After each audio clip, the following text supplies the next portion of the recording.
You know, the Milwaukee Bucks this season, they kind of reflect the landscape of the NBA overall. And I'm talking about things outside of the court. With the evolving media landscape, the influx of brand new owners kind of buying these teams at inflated evaluations, all these things kind of play out and things can go positive or they can go left real fast. And with the Milwaukee Bucks this season, we're seeing the kind of evolution of having your franchise player kind of run things. And it's a question a lot of fan bases have to ask themselves. Is your star player running your franchise? Because when it comes to the Milwaukee Bucks, during this past offseason, they were asked over and over, is Giannis going to re-sign? Is he going to re-sign? And later on, come to find out, their former owner was kind of pressed to see if he was going to re-sign because he had plans on selling the team and profiting from these sort of inflated prices a lot of these NBA teams are at right now. And ever since the Phoenix Suns were purchased for an inflated price, it started creating a trickle-down effect where owners kind of felt pressured after they purchased these teams to keep up the evaluations. As we see the Suns, they went after Bradley Beal and Kevin Durant. And it's playing out no different in Milwaukee. New ownership came in, they wanted to lock down Giannis, and they compromised themselves a little bit. First of all, they hired a first-year head coach, and they made the full commitment of acquiring Damian Lillard, which is basically going to put this team into luxury tax hell for the next couple of years. Now, apparently the Bucks were looking at different head coaches, and Giannis gave the okay to a first-year head coach in Adrian Griffin over other experienced coaches. And with the mounting pressure to keep players happy, along with going after a championship in the narrow window that they have, especially for a team that doesn't have a lot of draft picks, they have 2 max players on the roster. And with the new CBA up and coming, it's going to get harder and harder for teams that take up this much cap space to actually have the flexibility to improve their roster from year in, year out. And things started off rocky for the Bucks because Terry Stotts, the former coach of Damian Lillard when he was out in Portland, kind of had a back and forth with Adrian Griffin earlier in preseason, and he had unfortunately resigned. Now, for those of you who worked in corporate America, you'd be familiar with this move. The fact that the Bucks hired Doc Rivers as a consultant in December, the fix was already in. And Adrian Griffin having a great record, 30-13, it didn't really mean as much. The fit of Dame and Giannis is still kind of not as in sync as it should be. The transition defense is horrible. The defense period is horrible. But that's no surprise, especially when you get a guy like Dame and you have a guy like Malik Beasley in the backcourt. What do you expect? So the Bucks basically found themselves playing in the I'ma outscore you scenario, same way the Pacers and the Hawks play. And for a championship-bound team, that shit does not work. And you could tell Adrian Griffin was not Milwaukee's choice. The fact that they bought Doc Rivers out of his ESPN contract and then paid him a hefty fee to come work for them. It shows you that they were compromised at a point during the offseason. I would say right before the season started, around that time they acquired Dame and before Giannis re-signed. They were a bit compromised and they were trying to please Giannis. But the pressure for them to keep up the evaluations is real. And when it comes to Giannis, he's going to have to let Dame know that Dame time shit that he was doing out in Portland is not going to work in Milwaukee, especially if they want to make a trip to the finals or even win the finals. The Bucks this year so far, even entering January, are ranked 28th in team defense. Just that transition defense overall is horrible. I mean, when the Bucks score a basket, instantly the other team scores another basket within 8 seconds. And then some pieces of their roster is so clunky.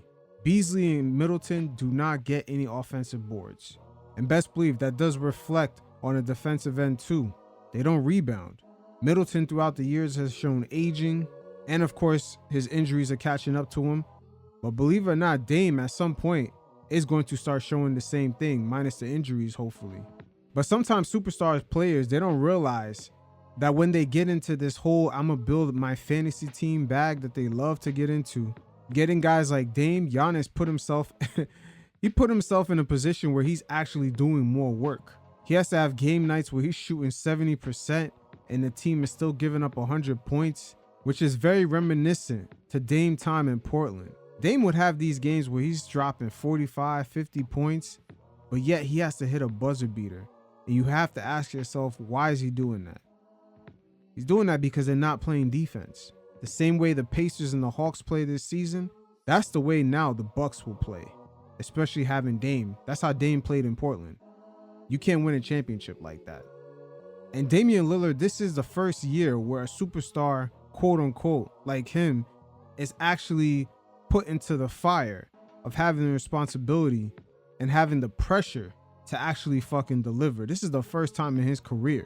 I mean, just looking at his playoff history, he's pretty much been a first round exit every season, except in the 2019 season, also the 2016 season, where as soon as he met up with the Warriors, or anytime he met up with real competition like the Spurs in 2014, it's pretty much been a 4-1 loss or a sweep. Same thing for the Warriors in 2016. They beat them 4-1. And also in the conference finals in 2019, which is probably the weakest competition Dame had to face in the playoffs. We've seen him eliminate Russell Westbrook, which Donovan Mitchell did the same thing as a rookie in the first round the season prior. But he eliminated Westbrook. He went up against the Nuggets, and it took him to 7. And when they got up against the real competition, the Warriors, and remember, this is with no Kevin Durant, because this is the year he got hurt, tore that Achilles up in the playoffs with a short-handed roster. Stephen Curry and Klay Thompson completely destroyed the Blazers. And if you pay close attention, that series actually exposed on what level Dame really is versus the top-notch competition. Because even going to the season before that, for the 2017-2018 playoffs, Dame as a higher seed got swept by the Pelicans, Anthony Davis and Jrue Holiday, which they completely dominated Dame. And in the last few years, ever since the bubble, we've seen Dame consistently fighting for an 8 seed, or eventually when they created the play-in, he eventually was always fighting to get into that. So yeah, watching Dame Lillard in Portland, you got Dame time, you got a little fun action. There was no seriousness. This team was never expected to do anything. And I think it's been kind of overblown, especially him, quote unquote, making NBA 75, which he's really not. There were people that led their teams to the finals that did not make that list. Didn't make any sense. Guys like Dwight Howard, Walt Clyde Frazier, and the list goes on and on. Dame is not all NBA 75. And with the few examples I gave you in the playoffs, especially going against stiff competition, these series kind of expose Dame of where he's really at. He's not that far off from being a glorified Zach LaVine. Once again, this is when you put things into proper perspective, and I believe Giannis unknowingly has signed himself up to do more work this season. Not only his scoring load has to remain the same, his defensive output has to be almost double to make up for Dame.